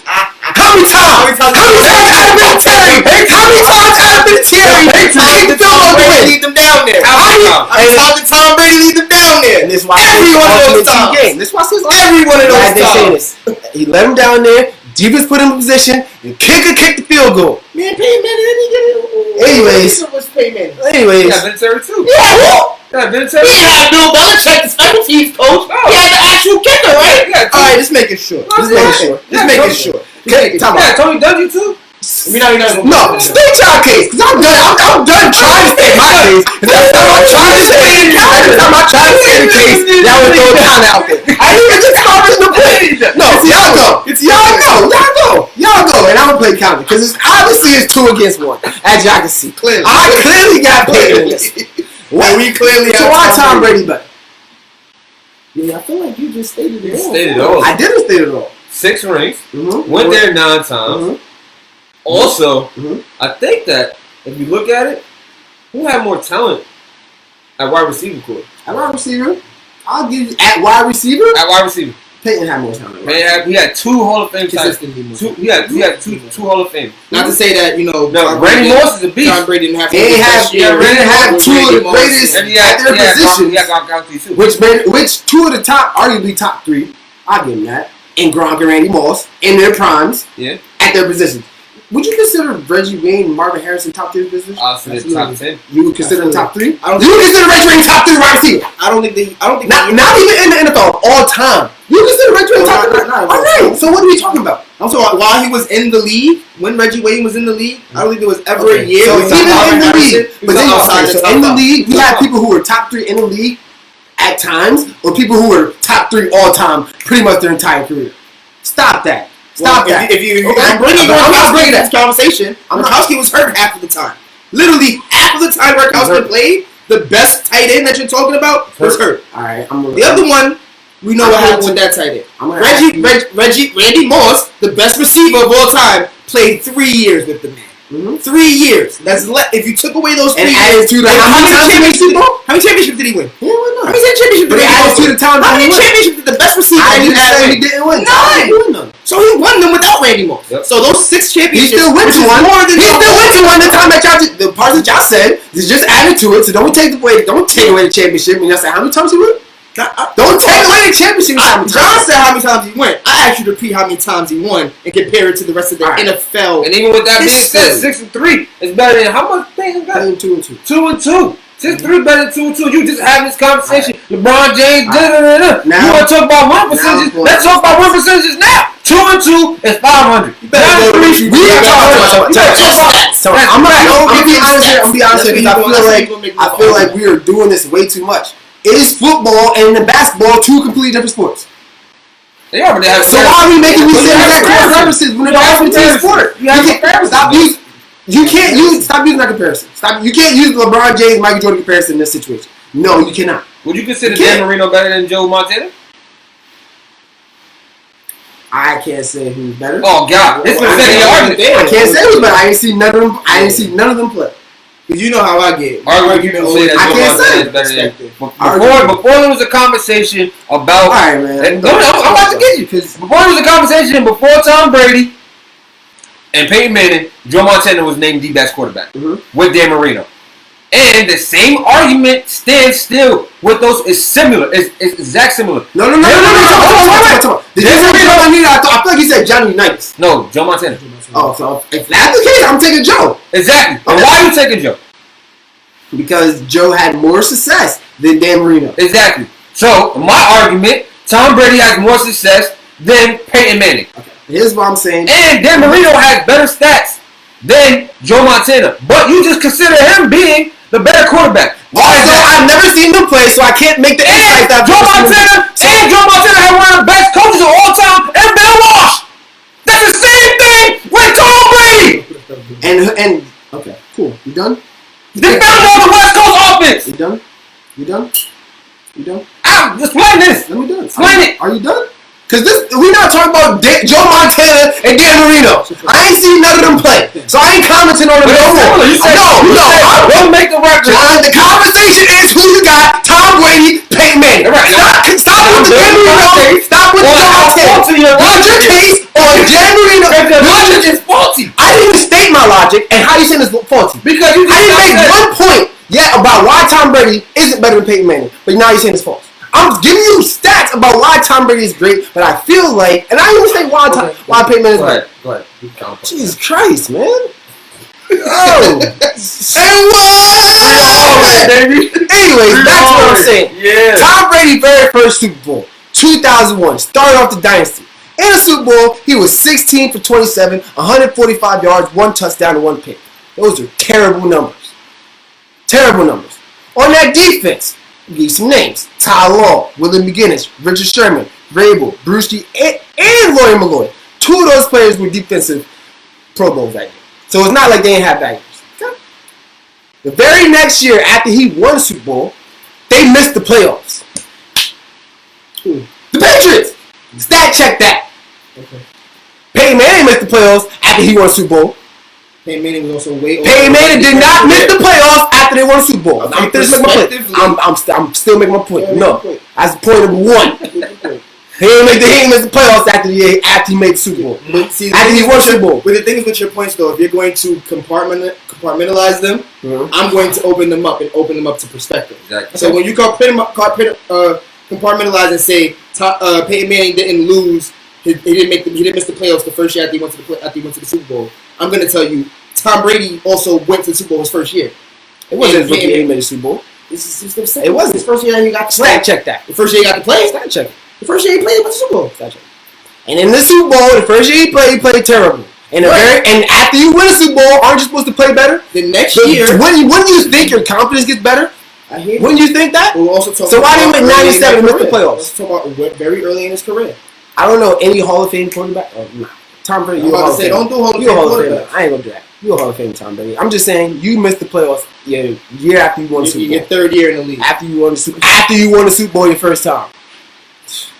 Next year, back to the Super Bowl. Take away that one. You still got 3 more than. Took away the Super Bowl. Take away the first one. He still got 3 He went back to the Super Bowl. This time, he actually played pretty good. 32 for 48, 354 yards, 3-1 against the Panthers. Now, I'm going to name you some people on this defense. Mike Vrabel, Teddy Bruschi, Rodney Harrison, Ty Law, Sante Samuel, Richard Seymour, Willie McGinnis. 1, 2, 3, 4 of those guys are Pro Bowlers. Well, the very next Super Bowl, because this is the conversation about Super Bowls, right? 2004. Y'all said the reason why is because he won Super Bowl. He's more successful. Yeah, and I'm saying that although yes, he is more successful, I'm also saying that the reason why he won a Super Bowl is not all because of him. It's also because of the defense, number one, headed by Bill Belichick, and all these great Pro Bowl type players who were on them, and Peyton Manning didn't have on the other side. And he didn't perform the greatest every single Super Bowl. So, that's the 03 Super Bowl against Carolina. 04 Super Bowl, very next year, against the Eagles. 23 for 33, 236 yards, 2 touchdowns. That's back-to-back? Back-to-back. Give him this. These 2 years he balled out. But again, Rodney Harrison, Mike Vrabel, Teddy Bruschi, Willie McGinnis, Sante Samuel, Ty Law, Richard Seymour, but don't forget, Vince Wilfork was on that team. I'll give you. I'm not done. There's more. There's a whole bunch. I'm going to every last things in these lists because I want to show y'all on that team. Bruschi and Seymour made Pro Bowl, so at least 2 Pro Bowls on every single defensive team he's at. Every single Super Bowl team he's at. In 08, because he had a drought against the Giants, lost this one. 29 for 48, 266 yards, 1 touchdown. But let me tell you who's on that defense. Rodney Harrison, Teddy Bruschi, Richard Seymour, Vince Wilfork, Pro Bowl, Sante Samuel, Pro Bowl, Mike Vrabel, Pro Bowl. Who is this? And they had Junior Seau, a Hall of Famer. In his prime, right? He wasn't in his prime. It wasn't his prime, but I take that back. He was not in his prime. At the end of the day, he was a dominant edge rusher. He was the Marcus Ware of that team, as when DeMarcus Ware was on the Broncos. 2012 against the Giants again. In the Super Bowl, lost that one. Didn't play the greatest again. 27 for 41, 276 yards, 2 touchdowns, 1 pick. And they lost. 200, how much yards? 276 yards. 2 touchdowns, 1 pick. That's not playing good? It was decent, but they lost. That's decent? That's decent. It ain't great. After you do this, I want to talk about Peyton Manning. Okay. All right, go ahead. I did that too, John. I did that too. Gerard Mayo on that defense. Devin McCourty. Vince Wilfork. What did Gerard Mayo do after that? Gerard Mayo was... Okay. What did he do after that? Okay. He was a product of his system. He was a very good defensive player, just like Calvin Noy is. Mm-hmm. Just like Dante Halter. Just like Jimmy. These are products of the systems who played exceptionally well, almost Pro Bowl type level under Bill Belichick, which is part of the reason why I feel like Tom Brady isn't the greatest, because Belichick did this to these players. But I'm not done. Gerard Mayo, Devin McCourty, Vince Wilfork, Andre Carter, Pro Bowler, Brandon Spikes. Brandon Spikes didn't do nothing after that either. Brandon Spikes was once again another solid player who thrived in that system. Rob Ninkovich is trash, but he led the team tackle that. Where we at? 2014 Super Bowl. Chapter 6 and Rob. Right? 2014 Super Bowl. Y'all better not let me do a day on this day of specialness. Anyways, 2014 Super Bowl against Seattle, which he got saved by who? A defensive play by Malcolm Butler. They lost that one. No, they won that one. He let him down the field before that, and then Russell Wilson led his team down the field. Okay. Perspective. Okay, cool. Thank you. And then what was the play of the Super Bowl? What was the play of the Super Bowl? The interception. It was the interception. But who got him to that point? Tom Brady. What was the play of Peyton Manning's lost Super Bowls? An interception that he threw. Not Tom Brady don't got no interceptions leading the team down the field on any of his losses. Cool. Every one of his losses in the Super Bowl, every single one of his losses in the Super Bowl, he wasn't on the field. Wait, time out. So you telling me when he lost to the Giants 21-17 in 2008, he didn't have the ball last? So you telling me Eli drove the ball, and no, he didn't, because Patrick Burris caught a touchdown with like a minute something left. The Giants ended up stopping him, and he didn't drive the ball down the field. Right, so those Super Bowl. No. Get your stats right. And if you get your stats right, that's all right. No, because it was a Super Bowl. That's all right. No, it was a Super Bowl, bro. That's how you want to be. My stats is still gonna kill you. That's that, bro. They still gonna kill you. They still gonna kill you. 37 for 50 in the Super Bowl. 37 for 50, 328 yards, 4 touchdowns, 2 picks. Good day, Tom Brady. I'll give you that. Mm-hmm. But let me tell you who's on that defense. Jamie Collins, Dante Hightower, Darrell Reeves was first team All-Pro that year. Got to his chip. Chandler Jones, guy we just talked about. Devin McCourty, Vince Wilfork, Brandon Browner, 6'4" quarterback who was a beast, and don't act like I don't know who he was. Mm-hmm. On that Legion of Boom before that, Gerard Mayo. Who else is on the play? Oh, Malcolm Butler. And Rob Ninkovich once again. That's some. Then we're going to talk about this Falcons team. He won that. 43 for 62, 466 yards, 22-1, greatest Super Bowl touchdown all time. Greatest comeback all time. And a lot of people say that Kyle Shanahan blew that Super Bowl. I'm not taking it against him. I'm giving him the credit. But I'm going to tell you who's on. Points on the board to win the game. Cool. He got Super Bowl MVP that time. Nice. Tell you who's on this team. Dante Hightower, Pro Bowler. Devin McCourty, Pro Bowler. Malcolm Jenkins again, and Jamie Collins. Malcolm Butler. Sorry. You're right. Thank you. And Jamie Collins. Patrick Chung also was a solid piece in that team. Next year, went to Super Bowl again. Lost to the Eagles. 2 back-to-back. Lost to the Eagles. Yeah, 2 back-to-back. He had two times in his career he went back-to-back. 2 times he went to go back-to-back. Lost to the Eagles. He was 28 for 48, 505 yards, 3 touchdowns, 0 picks. 3 touchdowns, 0 picks. Yep. He was on this defense, though. McCourty, Chung, Van Noy, Butler, and Gilmore. Notice the names is dwindling, and he's lost that Super Bowl. 2019 Super Bowl against the Rams. 21 for 35, 262 yards, 0 touchdowns, 1 pick. Lowest scoring Super Bowl ever. But look at this defense. McCourty, Van Noy, Gilmore, Jason McCourty, Patrick Chung, Dante Hightower. Overall, Tom Brady has a career passing percentage in the Super Bowl of 256 completions and 392 incompletions. Give him a 65% completion percentage. He has 2,838 yards in the Super Bowl, 315 yards a game, and he has an 18 touchdown to 7 pick ratio, which is about 2 to 5, 2 to 1. Let's talk about my boy Peyton. You listen to a Rob dissertation. Pretty much. I'm gonna be honest here.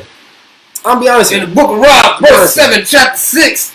So Rob, before you continue, your argument is simply that Peyton Manning made it to Super Bowls because those teams had his teams had better defenses, and that's why.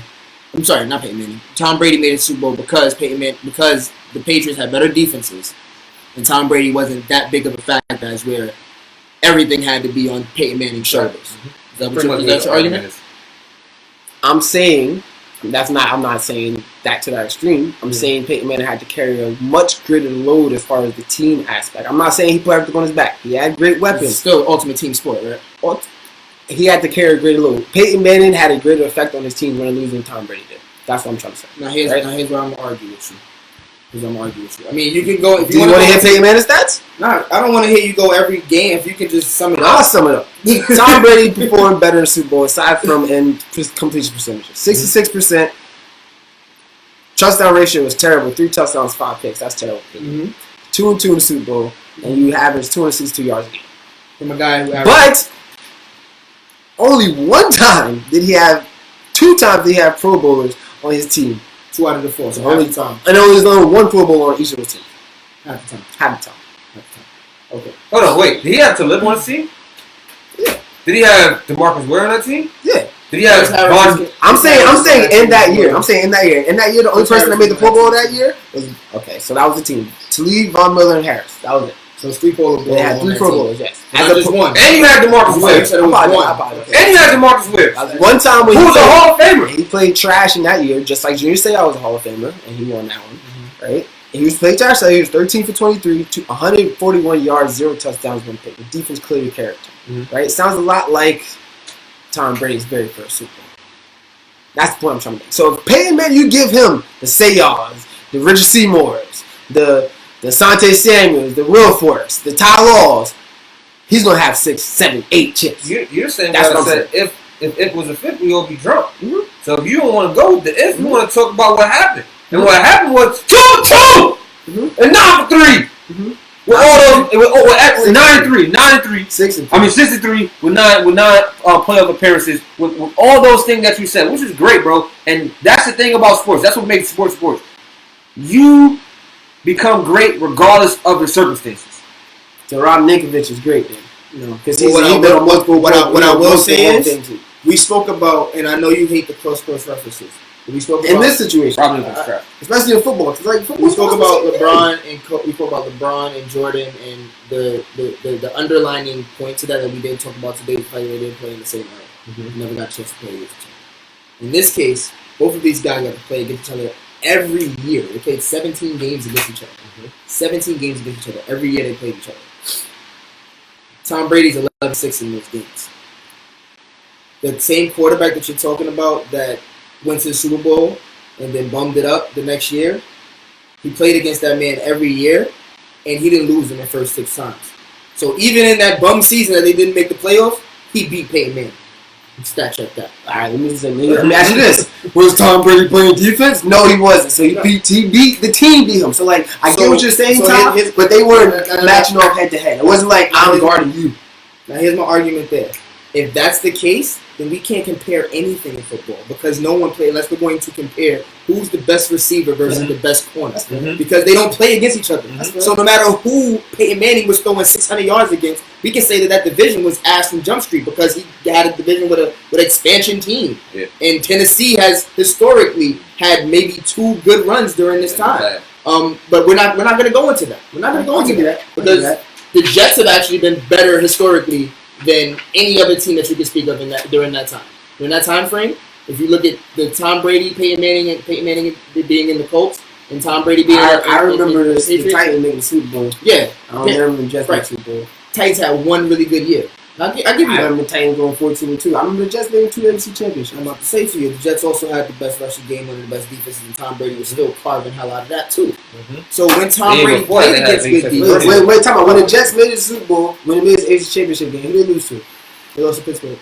And the next year they lose to Peyton Manning. Okay. And that was the one year. That was the year Peyton Manning went to the Super Bowl, right? They lost that Super Bowl. No, I'm not sure. Yeah, they lost to the Saints. Yeah, they lost to the Saints. So I'm not here fighting for the Jets at all. What I'm saying to you is, head to head, Brady was better. Career wise, during all this time, you speak about how bad this defense was and how bad this, that, and the third was. Somehow, Tom Brady and the Patriots, or the Patriots versus however you want to look at it, but Tom Brady and the Patriots were able to funnel these guys out that you keep naming on your paper, and they went other places. It wasn't like they was there their whole careers. They win those Pro Bowls. They weren't getting paid. They became Pro Bowlers there. Yeah, a lot of them came to New England and got their chip too. What I'm trying to say to you is more of the defensive players that you named. That's the thing I'm talking about. More of the defensive players became names in New England. Okay. Became names in New England and left, and I would say a half of the percentage were really good once they were still really good when they left New England. Most of them fizzled out. What I'm saying is they were able to funnel them. No, hold on, Rob. What I'm trying to say to you is they were able to funnel them out and bring in a whole new group of guys that ended up being Pro Bowlers. That's the system. It is. Tom Brady is a part of that winning system. Wes Welker was a nobody. Wes Welker caught more passes than Peyton Manning and Tom Brady. Wes Welker was a nobody when he was in Miami. You didn't know who Wes Welker was. Then Wes Welker became one of the top receivers of all. I think Wes Welker was going to be a Hall of Famer easily. Played with 2 of the greatest quarterbacks of all time. And produced for both of them too. Caught more passes than one of them. Who was that? Peyton Manning. He won chip with Peyton. He won chips with Tom. I said caught more passes. He won chip with Tom? I don't think he won chip with Tom. He was with that Randy Moss team and lost. Bro. I don't think he won chip with Tom. I think Amendola won one and Edelman won one. I don't think that West got one with him.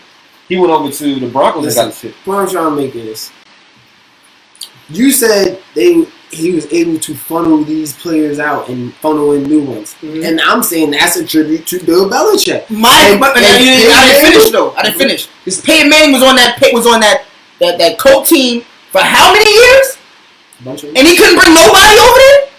That's his fault, that's the general manager's fault. I got people lined up to play with Tom Brady to this day. That's what I'm trying to say to you. That's what I'm trying to say to you. People were lined up to play with Tom Brady. Let me give you a quick number. No timeouts. My turn. When they line see, like, but here's the difference. Like, I really think it's more of a Belichick thing than a Tom Brady thing. Here's my favorite. Because like, what offensive players they brought in other than Randy Moss? I'm gonna give you my favorite player. I'm gonna give you my favorite number. Okay. He lasted one game. Okay. They brought in no names. I can name a whole bunch of defensive players that came in and wanted to play under the system. Darrell Revis, Stephon Gilmore. I'm gonna give you my favorite number. Julius Sayal. 198. That's 3. That's my favorite number.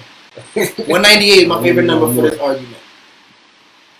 We're comparing 2 guys as the greatest of all time. One was drafted first.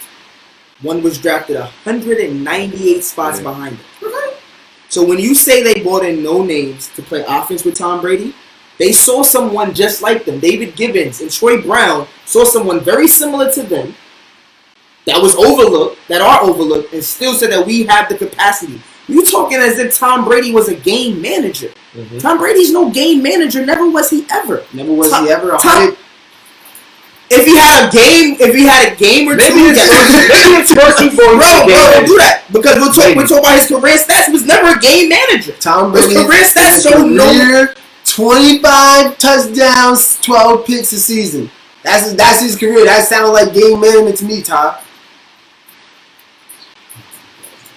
I'm glad you did it too. I mean, you can't always be a career manager if you broke the record for touchdowns. I'm not saying that he's always been a great manager, but the majority of his career, he's been a game manager. Maybe the first season, maybe the first 2 seasons he was a game manager. 2015, 2015, 2015, 2014, 2013, 2012, 2011. Excuse me, no, my turn. 2015, 2014, 2013, 2012, 2011, 2010, 2010. That's 36, 39, 34, 25, 33, 36. Okay. Now, what about before then? Now, go down, Ty. Like I was going to say. 18, 12, 28. I'm not doing 18. 18, 12, 28, 14, 23, 12, 28, 14, 26, 14, 24, 12, 50. And this is where the winning is. This is where the winning is. This is Peyton Manning time too. This is a whole decade, bro. Tom Brady wins was in 2001, 2003, 2004, 2008. That's 3 of them. 2003, 28, 14. Mm-hmm. 2004, 28, 14. The other one. 2008, 0. Wait, no. 2009. 2009, 28, 13. That's not. Why are we acting like... Wait. I'm not going to 2014. Wait, 73, now. Wait, why are you acting like down there, like this... 2018. Why are we acting like the league wasn't... That's what I'm saying. I'm wasn't a Russian football league, bro. If you look at Peyton Manning's stats the same exact time, I bet you it's a whole bunch better.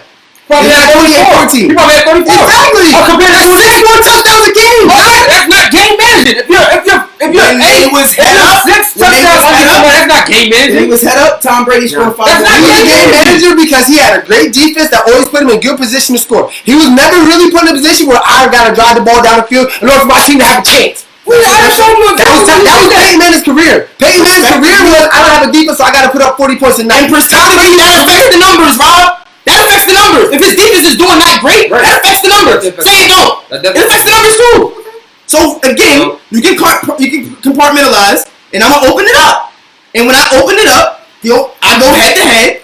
And head to head, Peyton Manning only threw for 38 yards more than him a game when they went head to head. Tom Brady scored 5 more points than him a game. So it wasn't just field goals, it was 29 points of offense, which versus his 23 points of offense. Mm-hmm. Granted, you're right. New England's defense was better. I'm not taking that away from Peyton Manning. I'm just saying Tom Brady did his damn thing regardless of who he was playing with, playing against, and he continued to do it throughout the longevity of his career.